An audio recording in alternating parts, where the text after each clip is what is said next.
ನಾನು ನಿಖಿಲ್ ಪಾರ್ಥಸಾರಥಿ ಅಂತ. ಮೂಲತಃ ನಾನು ಗಾಯಕ. ಇದರಲ್ಲಿ ನಟನೆ ಮಾಡುವಂಥ ಅವಕಾಶ ಕೂಡ ಸಿಕ್ತು. ಮೂವಿ ನಾನು 2ನೇ ಸಲ ನೋಡ್ತೀನಿ, ಯಾಕಂದರೆ ರಿಲೀಸ್ ಆಗೋಕ್ಕೆ ಮುಂಚೆ ಒಂದ್ಸಲಿ ನೋಡಿದ್ದೆ. ಬಹಳ ಗ್ರಿಪ್ಪಿಂಗ್ ಸ್ಕ್ರೀನ್ ಪ್ಲೇ ಇರುವಂತಹ ಒಂದು ಚಿತ್ರ, ಅದ್ಭುತವಾದ ಶಾಟ್ಗಳಿದೆ. ಮಂಗಳೂರಿನ ಒಂದು ಅದು ಬೇಸ್ ಆಗಿ ತಗೊಂಡು ಅಲ್ಲಿಂದ ಒಂದಷ್ಟು ಕತೆ ಮುಂದುವರಿಯುತ್ತೆ. ಅದ್ಭುತವಾಗಿ ಮೂಡಿ ಬಂದಿದೆ. ಇದರಲ್ಲಿ ಅವಕಾಶ ನನಗೂ ಸಿಕ್ಕಿರೋದು ನನ್ನ ಒಂದು ಸೌಭಾಗ್ಯ ಅಂತ ಹೇಳಬೇಕು. ಕನ್ನಡದ ಮೊದಲ ಪ್ಯಾರಾಸೈಕಲಾಜಿಕಲ್ ಥ್ರಿಲ್ಲರ್ ಮೂವಿ. ಸಂಗೀತ ಅಂತ ಲೀಡ್ ಆಕ್ಟ್ರೆಸ್ ಇರೋರು, ಅವ್ರು ನನ್ನ ಗೆಳತಿ, ಅದ್ಭುತವಾಗಿ ನಟನೆ ಮಾಡಿದ್ದಾರೆ. ರೋಷನ್ ಅವರ ಅದ್ಭುತ ನಿರ್ದೇಶನ ಇದೆ. ಪ್ರದ್ಯುಮ್ನ ಅವರ ಬ್ಯೂಟಿಫುಲ್ ಸಾಹಿತ್ಯಕ್ಕೆ ನಾನು ಒಂದು ಹಾಡು ಕೂಡ ಹಾಡಿದ್ದೀನಿ ಚಿತ್ರದಲ್ಲಿ. ಒಳ್ಳೆ ಎಕ್ಸ್ಪೀರಿಯನ್ಸ್ ಅಂತ ಹೇಳಬೇಕು. ಚಿತ್ರಮಂದಿರದಲ್ಲೇ ಬಂದು ಎಲ್ಲರೂ ಹೆಚ್ಚಾಗಿ ಜನರು ಬಂದು ಚಿತ್ರ ನೋಡಿದ್ರೆ ನಮಗೂ ಒಂದು ಒಳ್ಳೆ ಪ್ರೋತ್ಸಾಹ ಇರುತ್ತೆ. ಬಹಳ ಇಷ್ಟ ಆಯಿತು ಚಿತ್ರ ಕೂಡ. ಸೊ ಎಲ್ರಿಗೂ ಆಲ್ ದಿ ಬೆಸ್ಟ್ ಅಂತ ಹೇಳ್ತಾ ಮಾತು ಮುಗಿಸ್ತೇನೆ. Thank you. ನನ್ನ ಹೆಸರು ಸಾಂಗವಿ ಅಂತ. ನಾನು ನಿಮಿತ್ತ ಮಾತ್ರದಲ್ಲಿ ಒಂದು ಸಣ್ಣ ಪಾತ್ರ ಮಾಡಿದ್ದೀನಿ. ಆಮೇಲೆ ಈ ಮೂವಿ ಸ್ವಲ್ಪ ಥ್ರಿಲ್ ಆಗಿದೆ ನೋಡೋಕ್ಕೆ. ಎಲ್ಲರೂ ಥಿಯೇಟರ್ಸಿಗೆ ಬಂದು ನೋಡಿ ಅಂತ ಇದ್ದೀನಿ. ತುಂಬ ಚೆನ್ನಾಗಿದೆ ಮೂವಿ. ಕ್ಲೈಮ್ಯಾಕ್ಸ್ ಅಂತೂ ಇನ್ನೂ ಚೆನ್ನಾಗಿದೆ. ಸೊ ನಿಮಗೆ ಅಂದರೆ ನೀವು ನೋಡಿದ್ರೆ ನಿಮಗೆ ಗೊತ್ತಾಗುತ್ತೆ. ಇವತ್ತು ನೀವು ಕುತ್ಕೊಂಡು ನೋಡಿದ್ರಲ್ಲ, ಹಾಂ, ನಿಮ್ಮ ಜೊತೆ ಎಲ್ಲರೂ ಜನ ಬೇರೆಯವರೆಲ್ಲ ನೋಡ್ಬೇಕಾದ್ರೆ ಏನಿತ್ತು?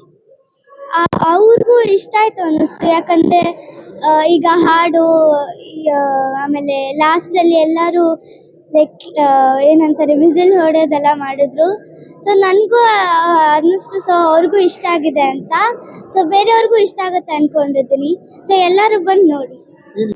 ಇವತ್ತು ಮೊದಲನೇ ಶೋ ಪ್ರೇಕ್ಷಕರ ಜೊತೆಗೆ ಫಸ್ಟ್ ಟೈಮ್ ನೋಡಿದ್ದು. ನಾವು ಎಕ್ಸ್ಪೆಕ್ಟ್ ಮಾಡಿರಲಿಲ್ಲ ಇಂಥ ಒಳ್ಳೆ ರೆಸ್ಪಾನ್ಸ್ ಇರುತ್ತೆ ಅಂತ. ನಮಗೂ ತುಂಬ ಕ್ಯೂರಿಯಾಸಿಟಿ ಇತ್ತು. ಯಾಕಂದ್ರೆ ನಾವು ಆ ಸಿನಿಮಾನ ಪದೇ ನೋಡಿ ನಮಗೂ ಅದರ ಎಲ್ಲ ಲೂಪ್ ಹೋಲ್ಸ್ ಇರ್ಬೋದು ಅಥವಾ ಯಾವುದೇ ಸಸ್ಪೆನ್ಸ್ ಇರ್ಬೋದು ಎಲ್ಲ ನಮ್ಗೆ ಗೊತ್ತಿರೋದ್ರಿಂದ ನಮಗೇನು ಅದು ಎಫೆಕ್ಟ್ ಮಾಡ್ತಾ ಇರಲ್ಲ. ಬಟ್ ಇವತ್ತು ಫಸ್ಟ್ ಟೈಮ್ ಆಡಿಯನ್ಸ್ ಜೊತೆ ನೋಡಿದಾಗ ಇದು ಎಷ್ಟು ಚೆನ್ನಾಗಿ ಕನೆಕ್ಟ್ ಆಗ್ತಿದೆ ಅನ್ನೋದು ನಮಗೆ ಅಭ್ಯಾಸ ಆಯಿತು. ಮತ್ತು ಅದರಲ್ಲಿರೋ ಚಿಕ್ಕ ಡೈಲಾಗ್ಸ್ಗೆ ಹೆಂಗೆ ಎಂಜಾಯ್ ಮಾಡ್ತಿದ್ದಾರೆ ಅಂತ ಗೊತ್ತಾಯಿತು. ಹಾಗಾಗಿ ಇವತ್ತು ಒಂದು ಕಾನ್ಫಿಡೆನ್ಸ್ ಇದೆ, ಕಷ್ಟಪಟ್ಕೊಂಡು ಸಿನಿಮಾ ಚೆನ್ನಾಗಿ ಮಾಡಿದ್ದೀವಿ ಅಂತ. ದಯವಿಟ್ಟು ನಿಮ್ಮ ಫ್ಯಾಮಿಲಿಯವ್ರ ಜೊತೆ ನೆಮ್ಮದಿಯಾಗಿ ನೋಡುವಂಥ ಒಂದು ಸಿನಿಮಾ ಮಾಡಿದ್ವಿ ಅನ್ನೋ ನಂಬಿಕೆ ಇದೆ. ದಯವಿಟ್ಟು ಬಂದು ನಿಮಿತ್ತ ಮಾತ್ರ ಸಿನಿಮಾನ ಥಿಯೇಟ್ರಲ್ಲಿ. ನಾನು ಅರಳಿ ಅಂತ. ನಾನು ಈ ಸಿನಿಮಾದಲ್ಲಿ ಕೋ ರೈಟರ್ ಆಗಿ ವರ್ಕ್ ಮಾಡಿದ್ದೀನಿ. ಡೈಲಾಗ್ಸ್ 4 ಹಾಡಿಗೆ ಸಾಹಿತ್ಯ ಮಾಡಿದ್ದೀನಿ ಆ್ಯಂಡ್ ಒಂದು ಚಿಕ್ಕ ಪಾತ್ರದಲ್ಲಿ ಆ್ಯಕ್ಟ್ ಮಾಡಿದ್ದೀನಿ. ಸೊ ನಾವು ಆನ್ ಪೇಪರ್ಗಿಂತ ಶೂಟ್ ಮಾಡೋದ್ರಿಂದ ಹಿಡಿದು ಎಡಿಟ್ ಶೂಟಲ್ಲಿ ನೋಡಿದ್ದೀನಿ ಹಲವಾರು ಸತಿ ಸಿನಿಮಾಗಳನ್ನ ಚೇಂಜಸ್ ಮಾಡಿದ್ದೀವಿ. ಬಟ್ ಇವತ್ತು post DTS post background score ಎಲ್ಲ ಆದಮೇಲೆ ಇವತ್ತು ಫಸ್ಟ್ ಟೈಮ್ ನೋಡಿದ್ದೀನಿ ಥಿಯೇಟ್ರಲ್ಲಿ. It's a different experience. So ನಾನು ಎಲ್ಲ ವೀಕ್ಷಕರಿಗೆ ಮನವಿ ಮಾಡ್ಕೊಳ್ಳೋದು ಒಂದೇ, this is a theatrical experience cinema. ಅಂದರೆ OTTನಲ್ಲಿ ಮನೇಲಿ ಮೊಬೈಲಲ್ಲಿ ನೋಡೋದಕ್ಕಿಂತನೂ ನೀವು ಆನ್ಲೈನಲ್ಲಿ ನೋಡಿ ಮಜಾ ಮಾಡೋದಕ್ಕಿಂತನೂ ಥಿಯೇಟ್ರಲ್ಲಿ ನೋಡಿದ್ರೆ ನಿಮಗೆ ಅದೊಂದು ಎಕ್ಸ್ಪೀರಿಯನ್ಸ್ ಆಗಲಿ, ಅದ್ಭುತವಾದ ಒಂದು ಸೌಂಡ್ ಮಿಕ್ಸಿಂಗ್ ಆಗಲಿ, ಹಾಡುಗಳಾಗಲಿ ನಿಮಗೆ ಅದ್ಭುತವಾಗಿ ನಿಮಗೆ ರೀಚ್ ಆಗುತ್ತೆ. And it's an immersive experience. So ನೀವು ಥಿಯೇಟ್ರಲ್ಲೇ ನೋಡಿದ್ರೆ ನೀವು ಅದೊಂದು ಬೇರೆ ಪ್ರಪಂಚಕ್ಕೆ ಹೋಗಿ ಬರ್ತೀರಾ ಅನ್ನೋಂಥ ವಿಶ್ವಾಸ ಇವತ್ತು ಮೂಡ್ ಬಂದಿದೆ. ನಮ್ಮ ಚಿತ್ರ ನಿಮಿತ್ತ ಮಾತ್ರ ಬಿಡುಗಡೆ ಆಗಿದೆ. ಅನ್ಫಾರ್ಚುನೇಟ್ಲಿ ನಮಗೆ ತುಂಬ ಕಮ್ಮಿ ಸ್ಕ್ರೀನ್ಸ್ ಸಿಕ್ಕಿದೆ ಕರ್ನಾಟಕದಲ್ಲಿ. ಆದರೆ ನಮಗೆ ತುಂಬ ಒಳ್ಳೊಳ್ಳೆ ರಿವ್ಯೂಸ್ ಬರ್ತದೆ. ಇದುವರೆ ತನಕ ನೋಡಿರೋರೆಲ್ಲರೂ ತುಂಬ ಚೆನ್ನಾಗಿದೆ ಅಂತ ಹೇಳ್ತಾ ಇದ್ದಾರೆ. ಸೊ ದಯವಿಟ್ಟು ಬನ್ನಿ, ಥಿಯೇಟರ್ಸ್ಗೆ ಬಂದು ಸಿನಿಮಾನ ನೋಡಿ, ಸೊ ದಟ್ ನಮ್ಗೆ ಇನ್ನೂ ಸ್ಕ್ರೀನ್ಸ್ ಜಾಸ್ತಿ ಸಿಗುತ್ತೆ. ಆ್ಯಂಡ್ ನಿಮ್ಮ ಅನಿಸಿಕೆಗಳನ್ನ ನಮಗೆ ಬುಕ್ ಮೈ ಶೋ ಇಲ್ಲಾಂದರೆ ಇನ್ಸ್ಟಾಗ್ರಾಮಲ್ಲಿ ತಿಳಿಸಿ. ಈ ಸಿನಿಮಾನ OTTಗೆ ಬರೋ ತನಕ ಕಾಯಬೇಡಿ. ದಯವಿಟ್ಟು ಈ ಸಿನಿಮಾ ಯಾಕೆ ನೀವು ಥಿಯೇಟ್ರಲ್ಲಿ ನೋಡಬೇಕು ಅಂದರೆ ಆ ಎಕ್ಸ್ಪೀರಿಯನ್ಸೇ ಬೇರೆ ಇದೆ. ನೀವು ಸಿನಿಮಾ ನೋಡಿದಾಗಲೇ ನಿಮ್ಗೆ ಗೊತ್ತಾಗೋದು ಏನು ಎಕ್ಸ್ಪೀರಿಯನ್ಸ್ನ ಮಿಸ್ ಮಾಡ್ಕೋತಿದ್ದೀರಾ ಅಂತ. ಸೊ ದಯವಿಟ್ಟು ಥಿಯೇಟ್ರಿಗೆ ಬಂದು ಸಿನಿಮಾನ ನೋಡಿ. Thank you so much. ಯಾರ್ಯಾರು ಸಿನಿಮಾ ನೋಡೋಕೆ ಬಂದಿರೋ ಅವ್ರಿಗೆಲ್ಲ ತುಂಬ ಥ್ಯಾಂಕ್ ಯು. ನಮಗೆ ತುಂಬ ಕಮ್ಮಿ ಸ್ಕ್ರೀನ್ ಸಿಕ್ಕಿದೆ. ಬಟ್ ನಮಗೆ ಒಳ್ಳೆ ಸಪೋರ್ಟು, ಒಳ್ಳೆ ರಿವ್ಯೂಸ್ ಎಲ್ಲ ಬಂದರೆ ನಾಳೆಯಿಂದ ಸ್ಕ್ರೀನ್ಸ್ ಜಾಸ್ತಿ ಆಗೋ ಚಾನ್ಸಸ್ ಇದೆ. ಸೊ ಆಡಿಯನ್ಸ್ ಪ್ಲೀಸ್ ಥಿಯೇಟರ್ಗೆ ಬಂದುಬಿಟ್ಟು ಸಿನಿಮಾ ನೋಡಿದ್ರೆ ಒಳ್ಳೊಳ್ಳೆ ರಿವ್ಯೂಸ್ ಬರ್ದು ನಮ್ಮ ಇನ್ಸ್ಟಾಗ್ರಾಮಲ್ಲೆಲ್ಲ ಟ್ಯಾಗ್ ಮಾಡಿದ್ರೆ ಅದು ರಿವ್ಯೂಸ್ ಬೇರೆಯವ್ರಿಗೂ ರೀಚ್ ಆಗುತ್ತೆ. ಪ್ಲಸ್ ನಿಮ್ಮ ಸರ್ಕಲ್ ಅವ್ರಿಗೂ ರೀಚ್ ಆದರೆ ತುಂಬ ಚೆನ್ನಾಗಿ ಓಡೋ ಚಾನ್ಸಸ್ ಇದೆ. ಒಳ್ಳೆ ಸಿನಿಮಾ ಮಾಡಿದ್ದೀವಿ. ದಯವಿಟ್ಟು ಥಿಯೇಟ್ರಿಗೆ ಬಂದುಬಿಟ್ಟು ನೋಡಿ, ನಮಗೆ ಸ್ಕ್ರೀನ್ಸ್ ಜಾಸ್ತಿ ಮಾಡೋಕ್ಕೆ ಹೆಲ್ಪ್ ಮಾಡಿ. Thank you. ನಿಮಿತ್ತ ಮಾತ್ರ ಸಿನಿಮಾದಲ್ಲಿ ಅಹಮದ್ ಭಾಯ್ ಅನ್ನೋ ಪಾತ್ರ ಮಾಡಿದ್ದೀನಿ. ಈಗ ತಾನೇ ಸಿನಿಮಾ ನೋಡ್ಕೊಂಡ್ಬಂದೆ. ನಾನು ಫಸ್ಟ್ ಟೈಮ್ ನೋಡಿದ ಸಿನಿಮಾ. ಇದಕ್ಕೆ ಮುಂಚೆ ನೋಡಿರಲಿಲ್ಲ, ಬರೀ ಡಬ್ಬಿಂಗಲ್ಲಿ ನೋಡಿದ್ದು. ತುಂಬಾ ಫಾಸ್ಟ್ ಇದೆ ಸಿನಿಮಾ. ಎಲ್ಲರಿಗೂ ಒಂಥರ edge of the seat thriller ಅಂತಾರಲ್ಲ, ಸೊ ಆ ಥರದ್ದು ಒಂದು ಎಕ್ಸ್ಪೀರಿಯನ್ಸ್ ಕೊಡುತ್ತೆ.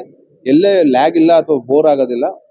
ನಮಗೆ ಕೆಲವು ಅಂದರೆ ರಾಂಗ್ ಟೈಮಿಂಗ್ಸ್ ಅಂತ ನನಗನ್ಸುತ್ತೆ. ಆ ಥರ ಚಾನ್ಸಸ್ ಆಗಿದೆ ನಮಗೆ ಸಿಕ್ಕಿರೋ ಶೋಸು.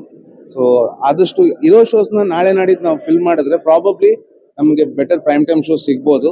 ಸೊ ನನ್ನ ಕಡೆಯಿಂದ ಎಲ್ಲ ಆಡಿಯನ್ಸ್ಗೆ ರಿಕ್ವೆಸ್ಟ್ ಮಾಡ್ಕೊತೀನಿ, ದಯವಿಟ್ಟು ಬಂದು ಸಿನಿಮಾ ನೋಡಿ. ನಿಮ್ಗೆ ಯಾರಿಗೂ ಬೇಜಾರಾಗಲ್ಲ, ಮೋಸ ಅಂತೂ ಆಗಲ್ಲ. ನಿಮ್ಮ ಟಿಕೆಟ್ಗೆ ಪೈಸಾ ವಸೂಲ್ ಅಂತಲೇ ಹೇಳ್ಬೋದು. ಎಲ್ಲ ಬಂದು ನಿಮಿತ್ತ ಮಾತ್ರ ನೋಡಿ. ಒಳ್ಳೊಳ್ಳೆ ಪರ್ಫಾರ್ಮೆನ್ಸಸ್ ಇದೆ. ಪೂರ್ಣಚಂದ್ರ ಮೈಸೂರು ಅವ್ರು ಚೆನ್ನಾಗಿ ಮಾಡಿದ್ದಾರೆ, ಸಂಗೀತ ರಾಜೀವ್ ಅವ್ರು ತುಂಬ ಚೆನ್ನಾಗಿ ಮಾಡಿದ್ದಾರೆ, ನಮ್ಮ ಅರವಿಂದ್ ಕುಬ್ಳಿಕರ್ ಅವ್ರು ತುಂಬ ಚೆನ್ನಾಗಿ ಮಾಡಿದ್ದಾರೆ, ಮ್ಯೂಸಿಕ್ ಎಲ್ಲ ಚೆನ್ನಾಗಿದೆ. ಈವನ್ ದ ಟೆಕ್ನಿಕಲ್ ಟೀಮ್ ತುಂಬ ಚೆನ್ನಾಗಿ ಕೆಲಸ ಮಾಡಿದ್ದಾರೆ. ಫಸ್ಟ್ ಟೈಮ್ ಡೆಬ್ಯೂ ಆದರೂ ರೋಷನ್ದು ವರ್ಕ್ ಆ ಥರ ಅನ್ಸೋದಿಲ್ಲ. ಸೊ ದಯವಿಟ್ಟು ಬಂದು ಎಲ್ಲರೂ ಸಿನಿಮಾ ನೋಡಿ ಪ್ರೋತ್ಸಾಹಿಸಿ ಅಂತ ಹೇಳ್ಕೊಡ್ತೀನಿ. Thank you. I am so proud first of all Sangeetha ಬಗ್ಗೆ, ಬೀಯಿಂಗ್ ಅನ್ ಆರ್ಟಿಸ್ಟ್, ಸಿಂಗರ್ ಆಗಿ ಮ್ಯೂಸಿಕ್ ಡೈರೆಕ್ಷನ್ ಮಾಡಿ ಈಗ ಮೂವಿ ಮಾಡಿ, ಐ ಮೀನ್ ಆ್ಯಂಡ್ ಎಷ್ಟು ನ್ಯಾಚುರಲ್ ಆಗಿ ಮಾಡಿದ್ದಾಳೆ ಅಂದರೆ ಲಾಸ್ಟ್ ಸೀನಲ್ಲಂತೂ ಐ ವಾಸ್ ಲೈಕ್, ನಂಗೆ ತುಂಬ ಸೋ ಕನ್ವಿನ್ಸಿಂಗ್. ನಂಗೆ ಒಂಥರ ಗೂಸ್ ಬಂಪ್ಸ್ ಬಂದ್ಬಿಡ್ತು ಲಾಸ್ಟ್ ಸೀನ್ ಅವಳು ಆ್ಯಕ್ಟಿಂಗ್ ನೋಡಿ. I am really surprised and pleasantly surprised. Movie ತುಂಬ ಚೆನ್ನಾಗಿದೆ. ದಯವಿಟ್ಟು ಎಲ್ಲರೂ ಸಿನಿಮಾ ಥಿಯೇಟ್ರಿಗೆ ಬಂದು ನೋಡಿ. ಮ್ಯೂಸಿಕ್ ಕೂಡ ತುಂಬ ಚೆನ್ನಾಗಿದೆ, ಹಾಡುಗಳು ತುಂಬ ಚೆನ್ನಾಗಿದೆ. ಕಮರ್ಷಿಯಲೈಸ್ಡ್ ಆಗಿ ಏನೋ ಒಂದು ಎಲಿಮೆಂಟ್ ನೀವು ನೋಡದೇ ಇರ್ಬೋದು, but it's very nice thrilling gripping movie.